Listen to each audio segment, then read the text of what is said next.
Good afternoon, Megacon. How are you? All right, Orlando.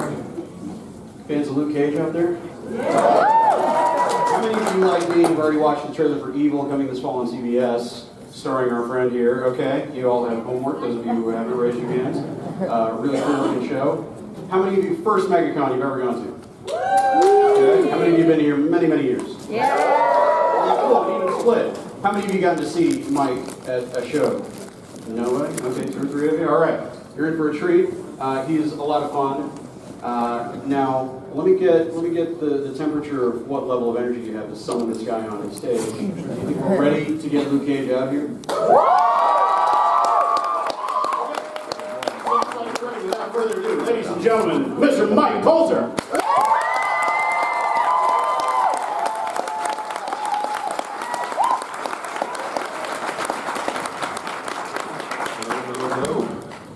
How's Orlando treating you, Mike? Well, you know, hotel to the convention center, so we'll see. We'll see what happens. It's been a while. Well, I mentioned before you came out, you've got a new show coming up called Evil on CBS. Yeah. You're playing something of a carpenter, a priest, a spiritual man. Yeah, well, there's a carpenter, and that's Oscar Muzzy. He's playing that, and then a separate character, so I'm not a carpenter. Okay. I'm a priest in training guy on path to becoming a priest, as it were. And I, along with another partner, played by Katja Herbers, she's a psychologist who believes in science. So we're exploring these claims of supernatural phenomenon, possession, things that they can't control. So we hope it goes well. We'll see.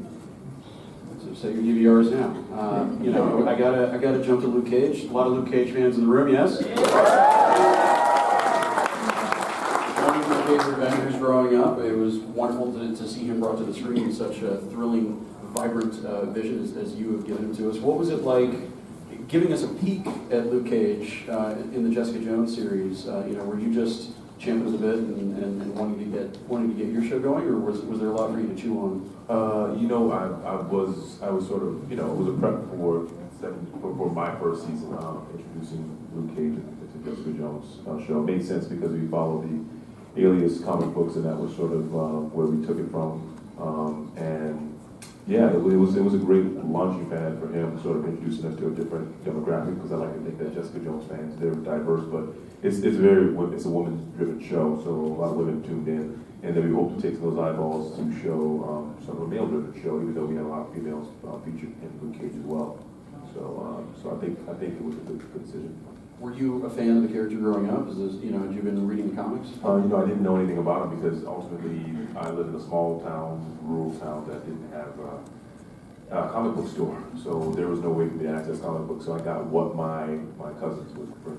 So I didn't really get a chance to actually have comic books until, except the ones they gave me, and they didn't get Luke Cage. I have a sneaky suspicion because we're from the South. Luke Cage was a Mason Basin line. I feel like there was something going on. I feel like we didn't get the black superhero down past North Carolina. I think North Carolina, it stopped. They may have had North Carolina, but then we definitely didn't get it. Because we did South Carolina, Georgia, and Florida, yeah. So I don't know, but you guys are from Florida. Did anybody here remember Luke Cage growing up? Yes. You get the comic book?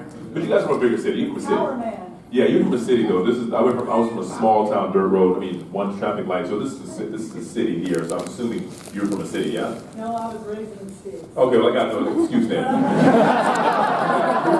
Sticks. You got Luke Cage's sticks, really? Well, because we come from a family of comic book kids. Oh, you must have ordered online or something. There's no way you did. There's some angle out here. Coliseum of Comics been here 30 years. 30 years now. Well, you got long longevity, but we don't have any comic book stores around from. So. What were you a fan of growing up? What did you embrace? Were you into books? Were you into going to movies? Yeah, movies like kung fu movies. You know, a lot of movies like. Oh, where do you go to? So you say kung fu? Well, I'm not very good with titles because every kung fu movie that came on was it could be everything. I remember watching Jackie Chan, The Big Brawl, growing up.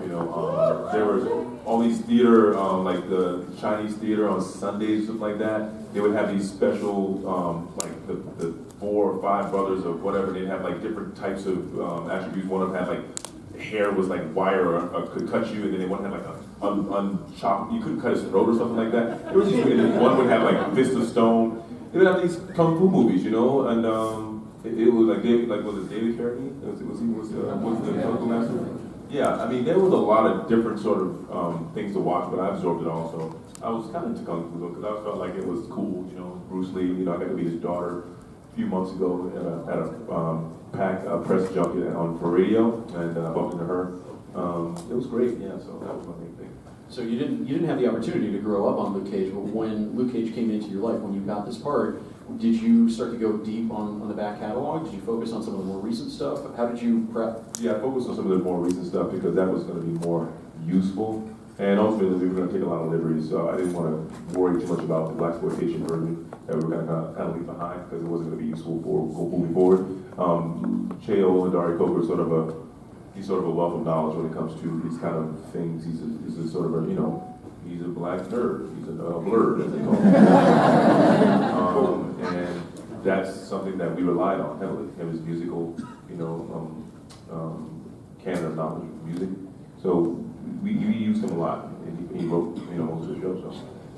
What were some of the character beats, some of the moments throughout the run of the Luke Cage series that we've gotten to this point? Because I don't want to put a final note on it, because I want to believe that we're not done with Luke Cage. To the point that you before Luke Cage. What have been some of the most rewarding challenges that you have gotten while playing this part?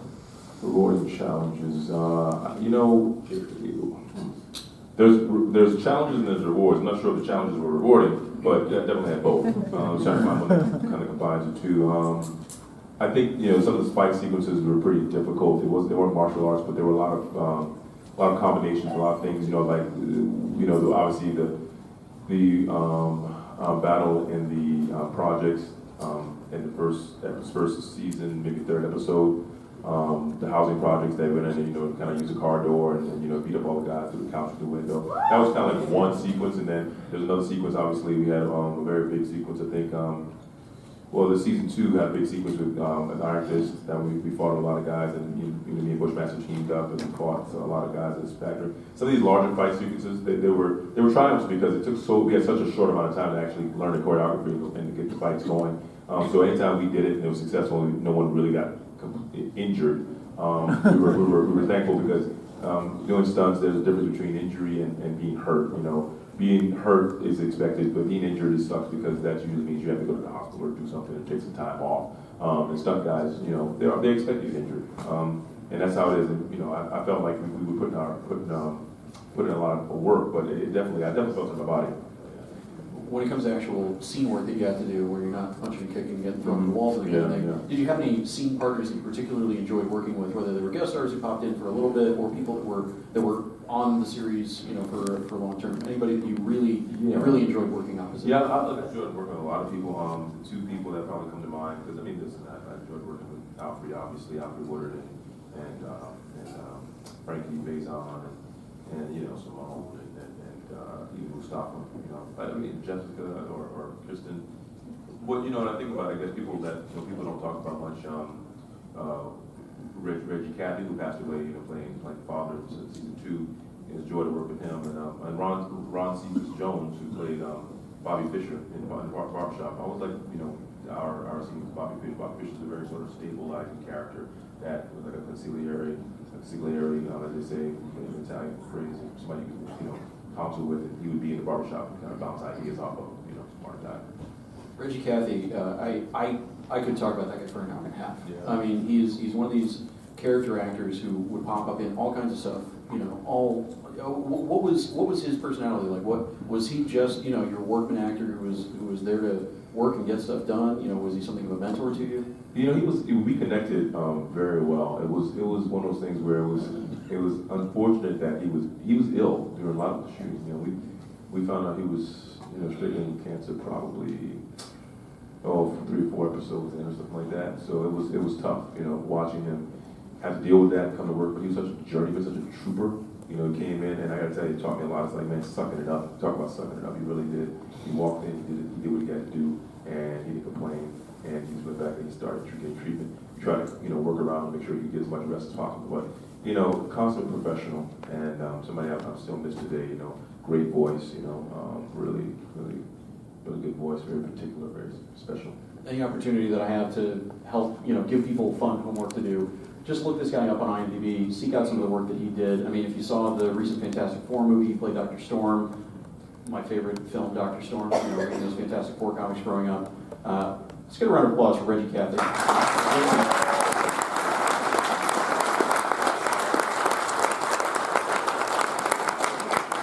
I'm going to turn it over to the audience in just a sec.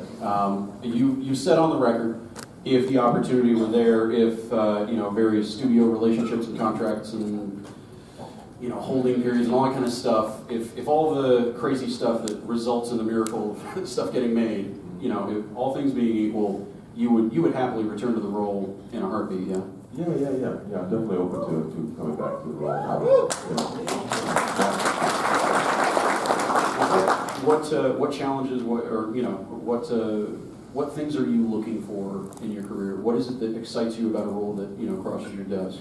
What kinds of stuff are you wanting to do? Something different, new. The different new is different demographic, different characters with different walk of life. Something that challenges me because it's not something I've done before. Something that's interesting, yet has an essence that does make me feel like there's a familiarity to it. Sometimes you get stuff that's completely unlike you have a great time doing it, but then people will identify you with that, so you have to kind of move away from that and change it always. You'll kind of figure things out, move and, yeah. I've also got to ask, there are a lot of people who come to these shows and they meet you and they kind of fanboy, fangirl out, meeting you is a big deal to them. Who would that be for you? Who would you maybe even run into, or maybe somebody you've run into in the green room at one of these conventions that has just, taken you back, to something that you really loved when you were a kid, that was influential to you in acting school? Who would make you, have to compose yourself for a minute? It's funny. I'm thinking of somebody right now, and I think it was Lance, Henriksen. Lance Henriksen. Because for me, I remember growing up. What's the vampire flick? Near Dark, Captain Bigelow. Classic. It was really an interesting film, and so I just love that film. I still watched it 30 times, and it was one of those films like The Outsider. Sometimes I don't know. I guess it's just the cable streaming, like HBO or something like where we run it. You would be at 3 p.m. on Sunday every week for like a month. Yeah, like Near Dark, The Outsiders. There's certain movies that just kept showing over and over and over, and there were movies that I really liked. So I kind of watch, it's like I feel, Outsiders, Pony Boy, it's like, it's like, Matt Dillon runs up, he was fighting without me. Comes in, he takes the first punch, it's just like, I remember these movies, and they kind of stick with me. So meeting like that. Then I bumped into Ralph Macchio years ago in an audition, so long ago, and now he's resurging of the Karate Kid and stuff, and I see him sometimes at these events, and it's interesting because I look at him, I go, I know, he's slightly older than me, he's like a peer of sorts, but I look at him and I go, it's interesting because I keep seeing, I think of him, I think about the Karate Kid, I think about The Outsiders, I think about all these movies he did, and I'm thinking, I keep this, but it's hard to see him as, the adult. It's like, oh, that's Macchio, but this is, I have these thoughts in my head, I don't tell these thoughts, but I sometimes make myself stare at them, and I go, that's Macchio, it's just like, it's interesting to sort of just think about turning life and then who you end up in the room with this person, so I have these thoughts in my head too sometimes. Questions out in the audience? Show of hand. Right over here. What is it that you're looking forward to with your new character in Equal? I mean, no spoilers or anything. No, I don't have spoilers. I haven't read the script. I'm looking forward to sort of trying to find an interesting mix between,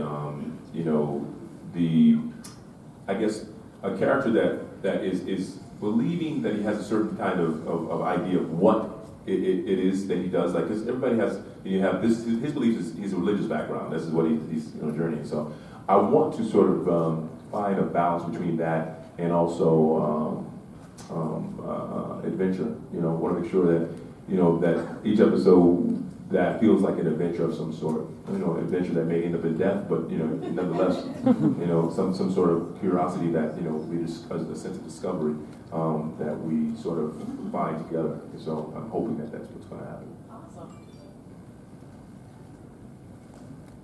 If you could have any superpower, what would it be and why? Any superpower, what would it be and why? I always say teleportation, you know. Being able to travel without having to like get on a plane, just be there. Just be there, you know. Great.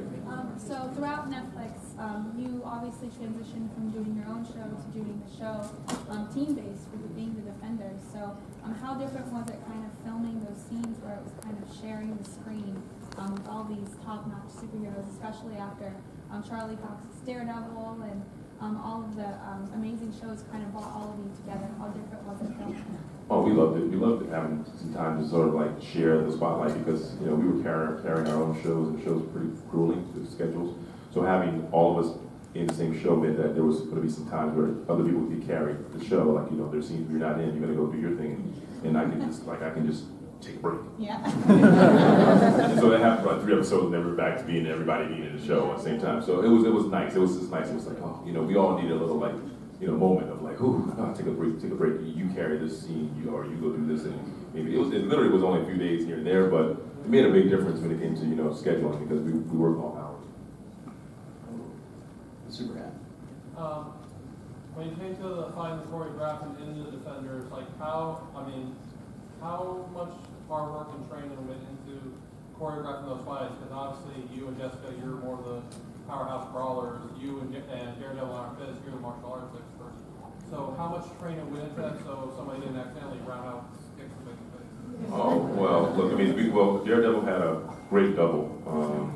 And I mean, he did. I mean, a mask on this guy, you know, Brewster. Where's Brewster? His name is Brewster. I can't think his first name. I think it's Brewster's his last name. But he was a martial artist, and he, you know, studied for years, and got a great double for Iron Fist. And a lot of times we had to fight. Either I had to fight the double, which is good. You know, somebody fighting martial arts, usually they're pretty good about aiming. They're not going to hit kick you in the jaw. It's when you're working. And listen, sometimes things happen. You know, because you're bringing a guy, you're bringing a martial artist or a stunt guy who just hasn't had many times to go over the scene or go over the choreography. And I remember one time we brought somebody in because we had an injury to the main guy who was doubling Mustafa for Bushmaster. So he was out, and we brought a guy from Atlanta like the day before, and you know he was really good. You know, his kicks. I mean, he could. You know, it's like my height, but he could kick his leg. He was unbelievable. Scissor kicks, whatever. But he only had like literally like a half a day to look at the choreography, and it was a pretty long fight scene. So there were times where he would, you know, be guessing, and I could see the indecision, and you know, he always took care of me. He didn't ever kick me or anything like that, but there were times when I was like a little skeptical. And there's times where, you know, actors have to fight because there's no way to get around it. You know, there's no way to mask the fact that, you know, we have to fight. I have to lock me because I don't have hair, and so there's no wig to put on. There's no way to double too much. So they did the best they could with that, getting a good double. And Guy Fernandez did it for a few years for me, and he's been still working with me. But it's problematic because when you put 2 actors together, sometimes actors are not really good at stunt choreography. They're just not. You know, no one ever thinks about that when they're hiring actors, and actors come into this, you know, action sequence, and it requires a lot of memory and muscle memory and timing and athleticism. And sometimes actors just are not that way. They just have like 2 left feet, or they're just not very balanced, or they're just not very whatever, and they're clumsy or something like that. And things happen. And I work with some really bad actors, and so bad actors is just they're not fighters. They're not very good at stage fighting, as I like to call it. So I've gotten that. There were times where, you know, they're just not good at pulling punches, or not good at pulling the kick or the hit. There was one guy in particular. I shall remain nameless, but he kept doing a thing where he was, you know, supposed to ram me in the stomach with the butt of a gun, with the butt of a rifle.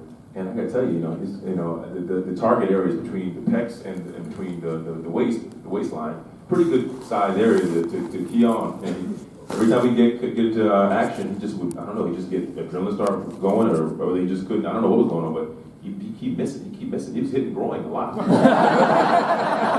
he was a couple times. He's no longer with us. No, he didn't. He's something. I don't know what happened to him. But it was just like, I mean, and he was one of those guys that wouldn't take direction very well. And you go, no, you're doing it wrong. And he complained because he thought he knew everything. I mean, he didn't put any time into the stunt choreography, so it was a problem. So that wasn't going to last long. Bane right there. So you mentioned Kung Fu earlier. Are you into any anime, like watching any, and if so, which one? Anime is, because I'm not, anime or animation, same thing, or So no? it's like anime, like Dragon Ball. Oh, Japanese, you know, I see it, but I haven't watched since I was a kid. I mean, I don't, when I got kids, it's really hard to like, when I turn the TV on, it's their world, unless it's asleep. Do the kids give you anything to watch that you actually end up enjoying, or are you kind of tolerating it? My daughter's on like Goldie the Bear and stuff right now. She's on something with True. I don't know what that thing is, True. It's on Netflix. She watches stuff on Netflix all the time, but I don't know what. I mean, she watches them incessantly. She's just kind of constantly watching these things. She doesn't get a chance to watch that much. We try to curb her TV to like less than an hour a day throughout the day, because sometimes you have to. You got to put her down, distract her for a second. Got a younger baby, so it's just a lot going on. So she gets more TV sometimes than I'd like for her to get, but there's nothing she's watching that I want to watch. Right here. Hi, first I want to say I'm born and raised in Harlem, so just seeing a black superhero in my hometown, it's a big deal for me being here right now. Cool. Thank you for that. Well, yeah, my question is a little bit out there. So I was a defender, Luke Cage, Jessica Jones, Daredevil, Iron Fist. Who survived Thanos now? Well, who survived Thanos? Isn't that random though? Like it's like some people survived and some people didn't. I mean, I don't know. If I were to guess, it seemed like Luke Cage survived. I don't know. I would say if I was guessing who would survive, it'd have been like it might have been like Luke and Jessica for some reason, or maybe like yeah. If I were guessing, I don't know why, because then there's a story to tell, and maybe they can go on and have maybe like Danny or whatever. I don't know. Luke and Jessica and Foggy. Yeah, Luke and Foggy, and Karen. Yes. I have a question for the audience and then a question for Mr. Colter. So since your panel's Friday at 5, who skipped out early on work and school to be here? Raise your hand if you skipped out. Awesome. Okay. I've got to ask you, your school principal? Yeah, what do you tell? She stands up and asks the question because of the video camera. Like, what are you filming for? Who are you with? Are you with the department of library or something like that? My question for you is, what have you done on any of your skip days when you skipped out on work or school? Oh, Mike's never skipped school a day in his life. No, I can't even begin to peel that onion. I'd have to bolt the doors closed and gas you guys. I'd be like, hold on, I'll be right back, and then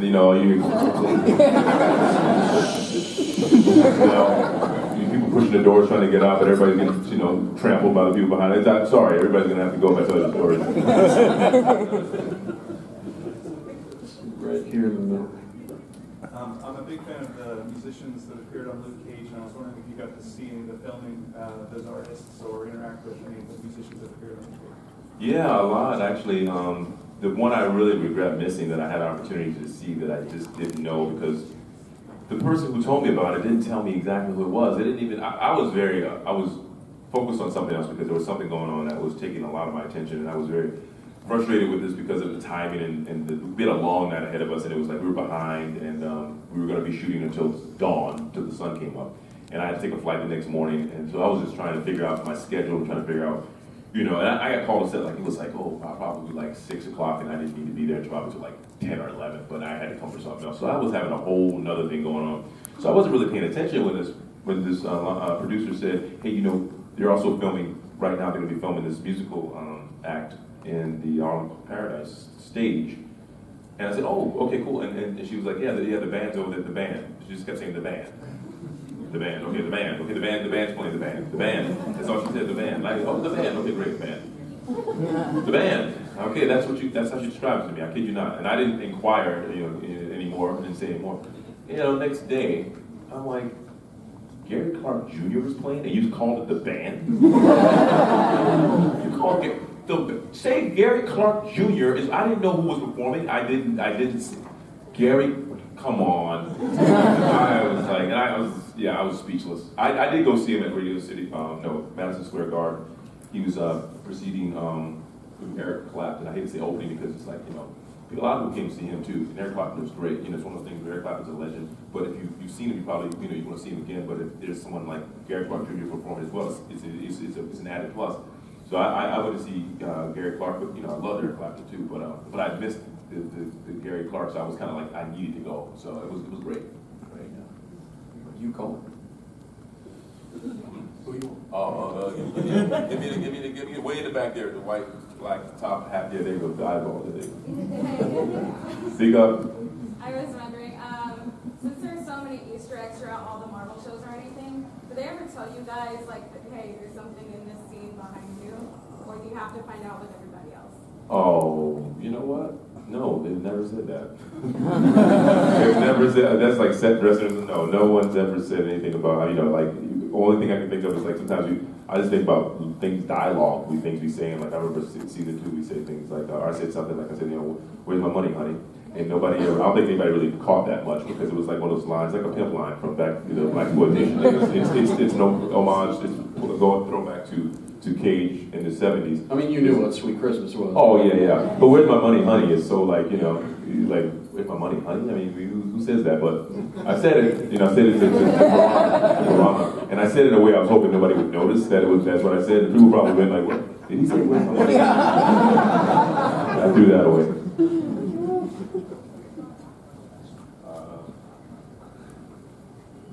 What's up, Mike?